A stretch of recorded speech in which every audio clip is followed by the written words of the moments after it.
Welcome to Learn Spanish and Go, the podcast where we talk about all things travel, culture, and the Spanish language. Listen to real Spanish conversations about fascinating topics, improve your listening skills, and get the tools you need to travel and immerse yourself in the Spanish-speaking world. Empecemos. Hola amigos, bienvenidos al episodio número 255 de su podcast, Learn Spanish and Go. Nosotros somos Jim y Mai, una pareja de un gringo y una mexicana con la misión de ayudarte a mejorar tu comprensión del español y acercarte al mundo hispanohablante. ¿Cómo estás hoy, Mai? Bien, siento que siempre decimos cansado, cansada, pero hemos estado mucho de arriba para abajo. Pues tú estás especialmente cansada porque, pues, estás embarazada también, ¿no? Entonces, son los viajes y también el estar embarazada, yo creo. Sí, el estar comprando una casa y no tener todavía las llaves de la casa, entonces tener nuestras cosas en una bodega y tener que prepararnos para otro viaje es bastante. Vamos a estar bien, no te preocupes. Yo sé, pero no le quita que estoy cansada. Yo entiendo perfectamente. ¿Tú cómo estás? Estoy bien, pues sí. Estamos en Cholula otra vez. La semana pasada estábamos en Estados Unidos por muy poco tiempo, por como 4 días completos. Recogimos algunas cosas. Hicimos un baby shower para nuestro bebé. De Minnesota fuimos a Cancún y luego pasamos una noche en Playa del Carmen. Recogimos una maleta que dejamos ahí con tu hermana y luego pues regresamos a Cancún y volamos directo a Puebla, al aeropuerto aquí en Puebla. Qué chido, ¿no? Que fue un vuelo directo casi a donde vamos a vivir. Sí, eso está muy padre. El aeropuerto está bastante cerca de Cholula, entonces esa es una ventaja. Pero bueno, muchas cosas están pasando y hay muchas más por venir. Sí, ahorita con la casa pues tenemos que hacer como los últimos pagos y son con números muy grandes, ¿no? Y esa es la razón por la que estamos hablando sobre este tema el día de hoy. Sí, porque es un tema complicado para muchos estudiantes. Los números que van más allá del 1,000.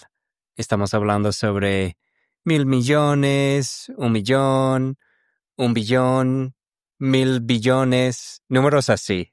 Cientos de miles, Ajá. Millones de pesos.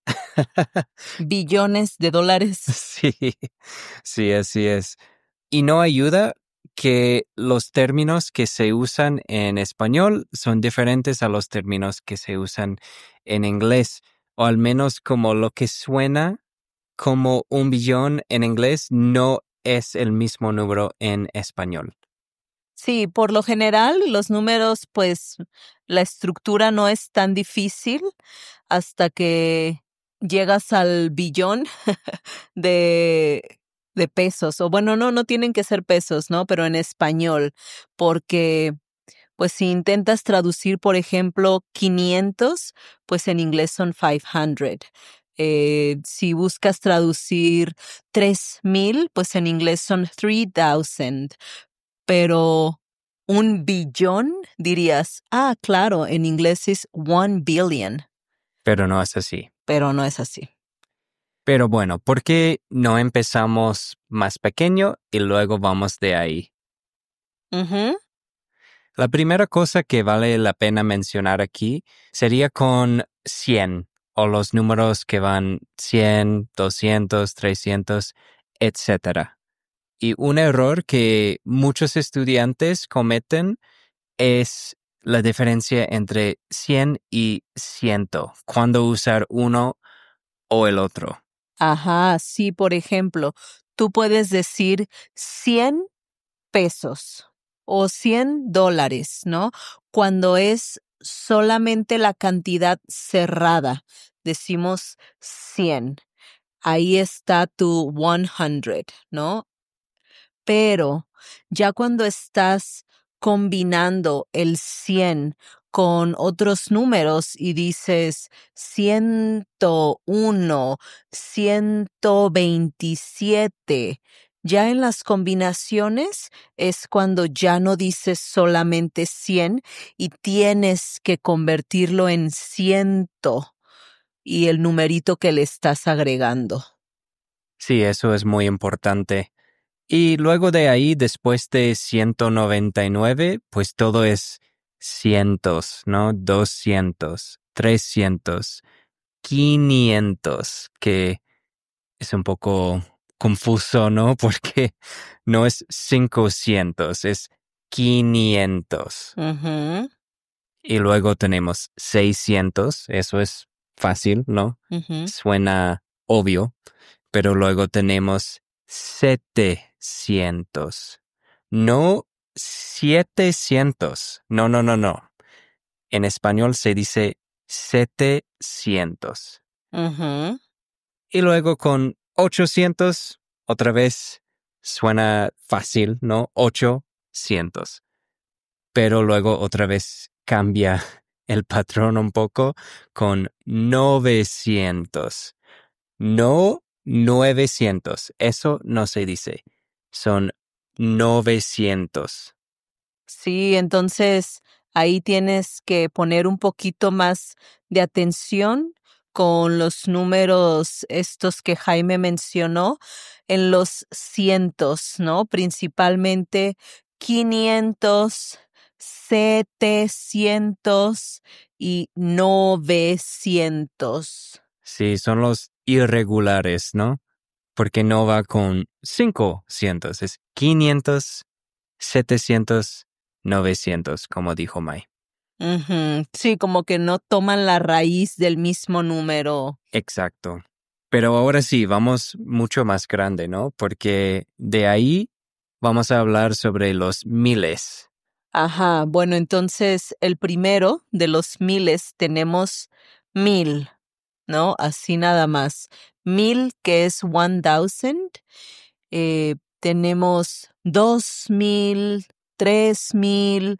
Los miles son fáciles porque ahí sí nada más agarras el número como el número de una sola cifra o ¿cómo se dicen? Solo agarras el número que quieras decir con 1000 y le agregas 1000, ¿no? Eh, 8000 o pueden ser también 25000. El 1000 es fácil o los miles son fáciles. Sí, yo creo que sí. Pero algo importante cuando estás practicando tus números grandes es fijarte en el número de comas, ¿no? Porque aquí con 1000 tenemos 1,000. Entonces, sabes si hay una coma, va a ser 1000, ¿no? Ayuda a romper los números un poco en pedazos más pequeños. Y luego, 1000 veces más que 1000 sería 1,000,000. Y eso lleva dos comas, ¿no? 1,000,000. Uno con 6 ceros después. Y esto sí lleva plural, ¿no? Porque, pues sí, empezamos con 1,000,000, pero luego hay 2,000,000, 3,000,000, 4,000,000, 5,000,000. No es 5,000,000, son 5,000,000. A diferencia de, por ejemplo, 5000, que no lo hacemos plural, ¿no? Solo lo decimos así.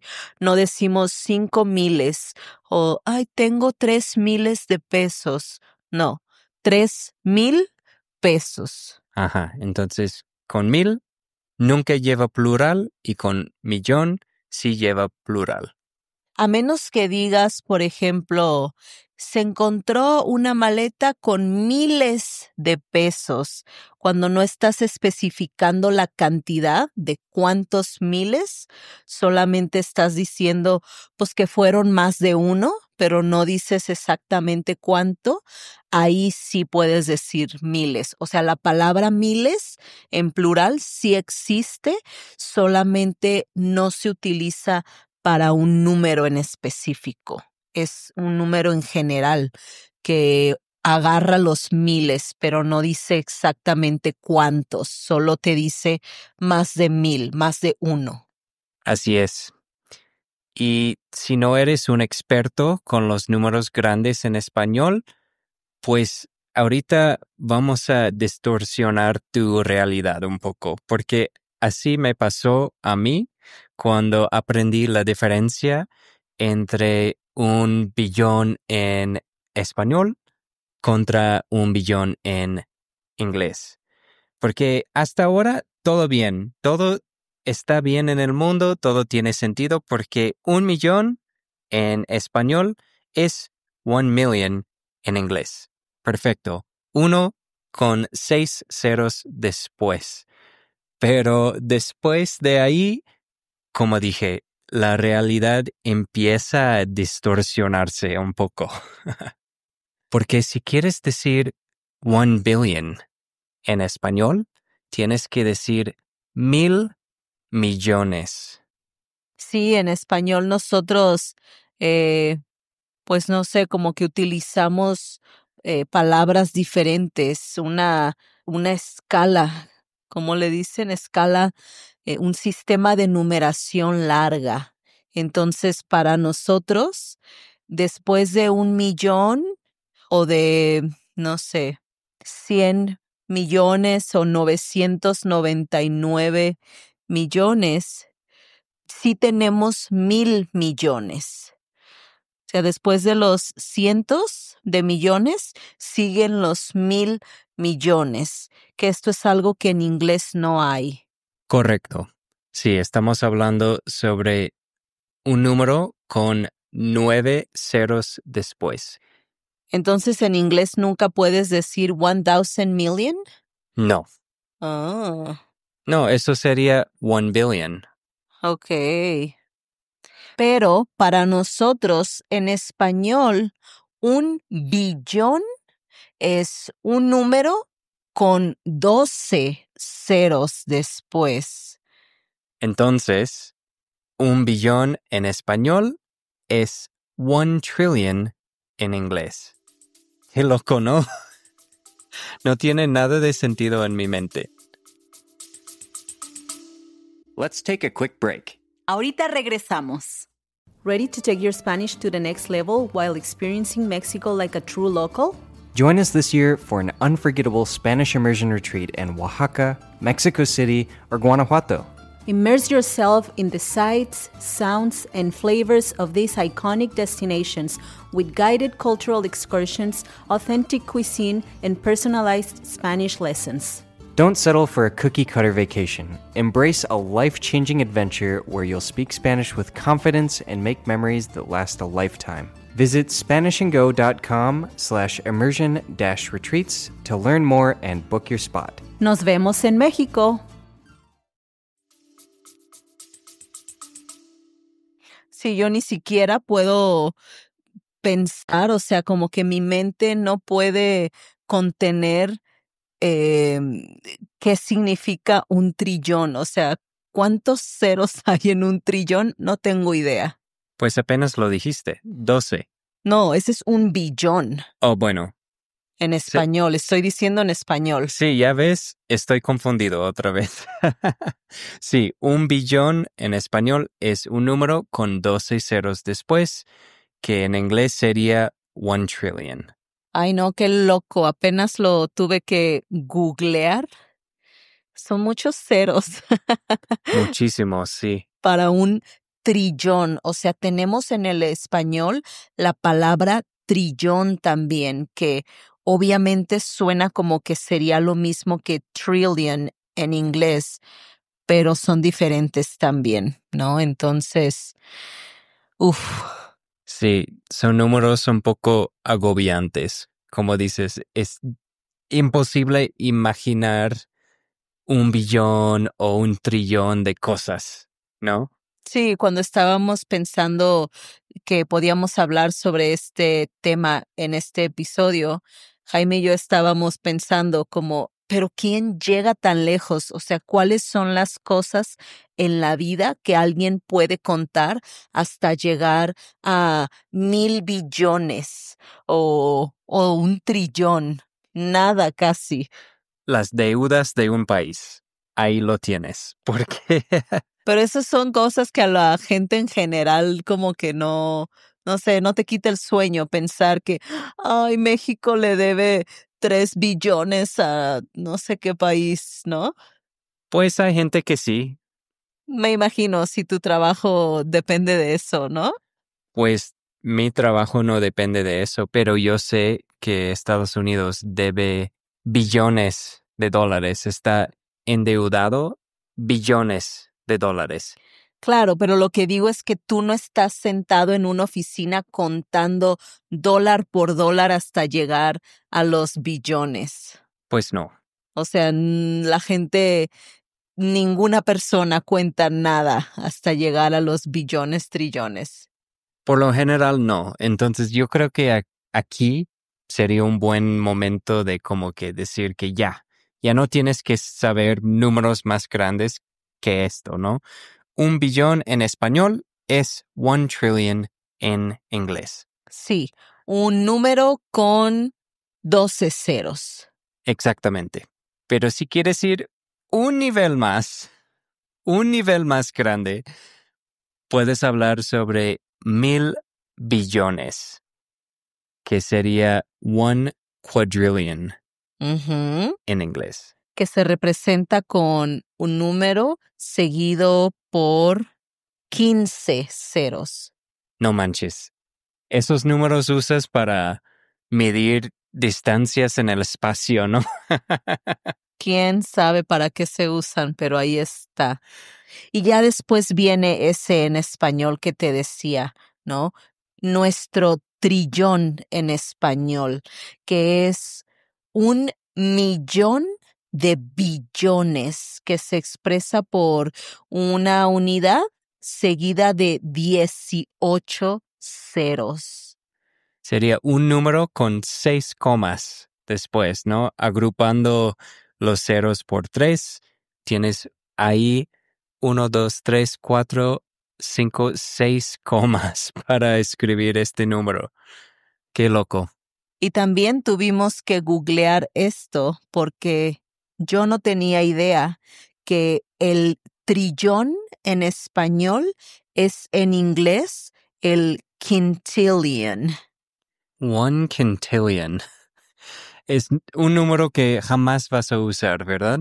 No, nunca. Pero, ¿por qué no regresamos a la Tierra un poco y hablamos sobre unos números más razonables? Números que sí vas a escuchar en tu día a día.